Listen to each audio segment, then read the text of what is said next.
Every day, we make thousands of decisions. Most of them are remotely conscious. Others are very complex. But sometimes, you just do things. You don't ask why. You don't try to explain.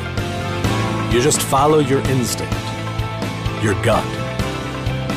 These gut decisions are based on something deep within you, a passion or a conviction. And often, those decisions are the best decisions you've ever taken.